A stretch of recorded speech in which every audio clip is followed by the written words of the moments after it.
조갑제 TV 시청자 여러분 안녕하십니까. 2024년 11월 16일 오전 6시 30분입니다. 어제 있었던 이재명 민주당 대표에 대한 공직선거법 위반 사건 1심 판결은 너무나 당연한 결과인데 사람들이 대부분 놀랐습니다. 형량이 기대보다 또는 예상보다 컸다는 겁니다. 벌금 한 100만 원 안팎으로 나올 것이다 라고 보는 사람들이 많았고, 또는 무죄로 보는 이들도 있었는데 징역 1년에 집행유예 2년, 그리하여 이게 확정이 되면은 국회의원직 상실, 다음 대통령 선거에 나올 수 없게 되고 민주당이 받은 434억 원의 국고 보조금도 반납해야 된다. 이런 걸 감안한다면은 이 판결은 상당히 과감한 판결이었다라고 보는 게 대체적인 시각으로 생각이 됩니다. 그런데 사실은 예외적 판결이 아니라 과거의 이 판례에 비춰보면은 너무나 당연한 판결이었어요. 그리고 이건 용감한 판결도 아닙니다. 이렇게 판결한다고 해가지고 테러 당하는 나라도 아닌데, 그런데 많은 사람들은 이런 판결이 안 나올 것이다 라고 본 것은 사실은 지레 겁을 먹은 거죠. 지레 겁을 먹는다는 것은 자신이 괜히 겁을 만들어 가지고 굽히는 일종의 노예적 근성을 이야기합니다. 지레 겁을 먹으면은 이게 안개도 유령처럼 보입니다. 그러나 용감한 사람은 안개 속으로 걸어 들어가면서 이게 안개지 이게 뭐야 하고 하면은 그냥 그거 아무것도 아닌 겁니다. 용감한 세 분의 판사들에게 존경을 표하면서도 이런 판결이 용감한 판결이라는 말이 안 나올 정도로 이제는 다른 판사들도 줏대를 가지고 상식대로 판례대로 판결을 해주면은 한 사람의 용기가 다른 전체의 용기로 번지니까 그게 우리나라 사법부의 독립을 구현하는데 좋은 주춧돌이 되는 거죠. 그래서 오늘 일찍 일어나서 신문 사설을 검토를 해봤더니 다 잘했다는 겁니다. 판사 용감하다는 겁니다. 좌파 진영의 논지도 그렇게 험하게 욕하는 것 없어요. 민주당만 빼고 언론은 그래도 논리를 따라가니까 좌든 우든 사실대로 하니까 판사를 칭찬하는 게 구라면은 비판이 한 1 정도 됩니다만 그건 아주 시원치 않습니다. 그래서 한 사람의 용기가 사법부의 독립을 강화하는 쪽으로 갔다면은 이게 한 개인의 용기입니다. 이게 사실은 개인의 용기가 역사를 바꾸는 경우죠. 오늘 조선일보는 상당히 긴 사설을 썼습니다. 그걸 읽어보니까 이 사건의 전후 맥락을 잘 정리한 글이라서 조선일보 사설을 한번 소개해 드리겠습니다. 제목이 이렇습니다. 이 대표와 민주당의 국정방해, 방탄 올인 실패, 사필 규정. 이 사설에서 상당히 강한 표현입니다. 이 대표와 민주당의 국정방해, 방탄 올인 실패, 사필 규정. 법원이 이재명 더불어민주당 대표의 공직선거법 위반 혐의에 대해서 징역 1년에 집행유예 2년을 선고했다. 대법원에서 금고 이상형이나 100만 원 이상 벌금형이 확정되면은 이 대표는 의원직을 상실하고 대선 출마도 불가능해진다. 민주당 또한 지난 대선 때 선관위에서 보전받은 선거비용 434억 원을 반납해야 한다. 그동안 온갖 수단을 총동원해 사법 리스크 방탄에 나섰던 이재명 대표와 민주당이 최대 위기를 맞은 것이다.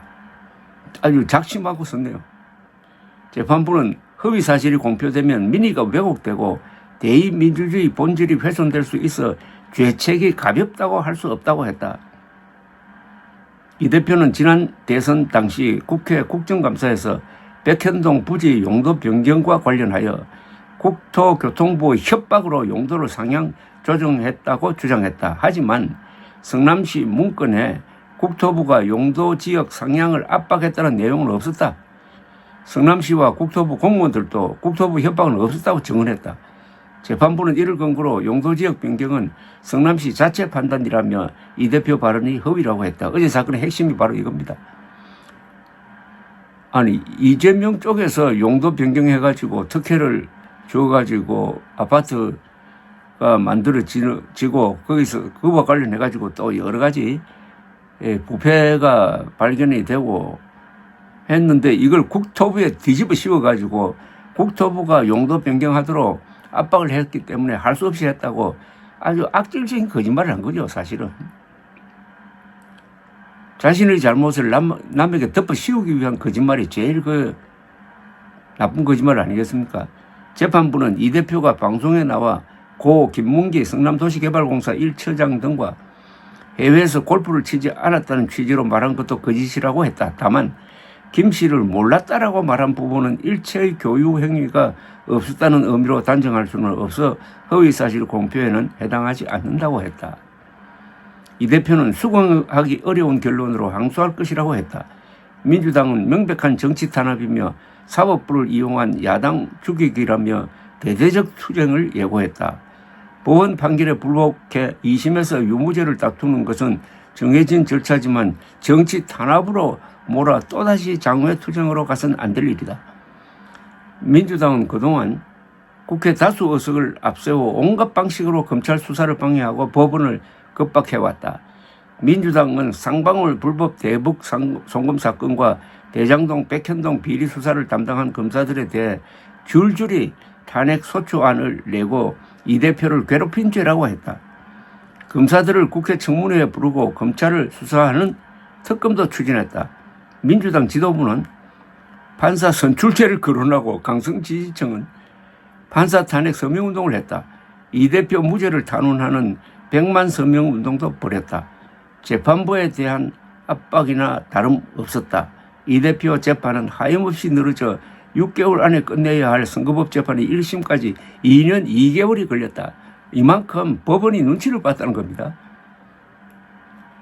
법원이 민주당을 탄압한 게 아니라 민주당이 법원을 탄압했다는 이야기죠. 방탄을 위해 입법권도 동원했다.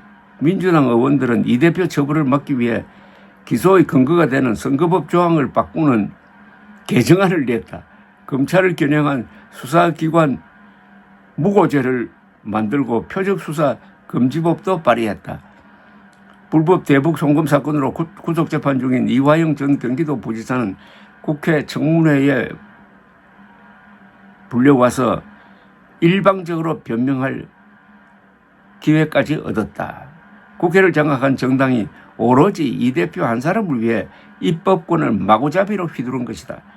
민주당은 공공연하게 윤석열 대통령 탄핵과 하야를 주장했다. 이 대표 선고가 임박하자 주말 정권 규탄 장외 집회를 열었다. 이 대표 처벌을 막으려 윤 정부 흔들기에 나선 것이다. 이 대표는 민생 경제가 우선이라며 먹사리즘을 내세웠지만 실제로는 국정과 민생에 도움되는 일은 거의 하지 않았다. 국회는 파행되어 오고 주요 정책과 민생은 뒷전이 되었다. 하지만 결국 진실은 법정에서 가려졌다. 민주당이 아무리 정치 공세를 펴도 비리 혐의를 덮을 수는 없었다. 사법부를 힘으로 누르면 통할 것이라고 여겼겠지만 오산이었다. 국민도 이런 민주당을 보며 오히려 이 대표 혐의에 실제 문제가 있는가 보다라고 판단했을 것이다. 판사 입장에서도 민주당의 압박에 밀렸다는 평가를 듣게 될까 신경이 쓰였을 법하다. 민주당의 방탄 행태는 민주당이 원하는 대로 이 대표의 판결을 이끌어내는데 아무런 도움도 주지 못했다. 사필 규정이다. 이 대표는 지금 위정교사, 대장동 비리, 불법 대북 송금 사건 등 4개 재판을 받고 있다. 25일엔 위정교사 사건에 대한 판결이 내려진다. 법원은 선거법 위반과 위정교사 사건에 대해 최대한 신속하게 후속 재판 절차를 진행해야 한다. 그래야 이 대표 재판으로 인한 정치적 혼란과 국민 분열을 막을 수 있다. 이렇게 재판을 질질 끌면은 오히려 정치가 분열되니까 빨리 해야 된다는 겁니다. 유명한 말이 있죠. 지연된 정의는 정의가 아니다. 판결이 늦게 나오면은 그 판결이 정의를 구현할 수가 없다는 겁니다. 이번 판결을 계기로 민주당도 이제 상계를 벗어난 방탄굴레에서 벗어나야 한다. 국회를 책임진 제1당으로서 해야 할 역할과 이 대표 사법 리스크는 분리해야 한다. 70년 역사의 공당이 걸어온 정상 궤도로 돌아가야 한다. 그것이 이번 판결의 의미이고 국민의 뜻일 것이다. 이 대표와 민주당이 이번 판결 이후 또다시 장외 집회를 통해 대정부 투쟁에 나서며 법원을 급박한다면 국민이 납득하지 못할 것이다. 정치 공세를 중단하고 국정과 민생을 위해 전념하는 모습을 보여야 한다. 그것이 민주당이 바로 서고 국민 지지를 받는 길이다. 이 대표도 자신의 방탄에 공당을 이용한다는 비판에서 벗어나는 것이 큰일을 도모하는 지도자로서 평가받는데 보탬이 될 것이다. 이 조선일보 사설은 이게 정론이라고 저는 판단이 됩니다. 이재명 대표 한 사람 때문에 이재명 대표를 지키기 위해서 민주당이 제1 정당으로서의 힘을 총동원하는 바람에 정치가 실종되고 말았습니다. 윤석열 대통령이 잘못한 점이 많아요. 그러나 민주당 그리고 이재명의 잘못에 비교하면은 윤석열 대통령의 잘못은 오히려 적다고 봐야 될 것입니다. 물론 의료 대란이라는 용서할 수 없는 엄청난 지금 이게 진짜 국정농단인데 국정 파탄인데 그걸 제외하면은 지금까지 윤석열 대통령과 이재명 누가 국민의 행복을 위해서 일했느냐 하면은 그건 쉽게 판단이 될 것입니다. 그런데 이재명 대표와 민주당이 이렇게 정치를 마비시키고 오히려 법원과 검찰을 압박하는 반민주적 행태를 벌인 이유가 뭐냐는 겁니다. 그 이유가 너무나 간단하지 않습니까?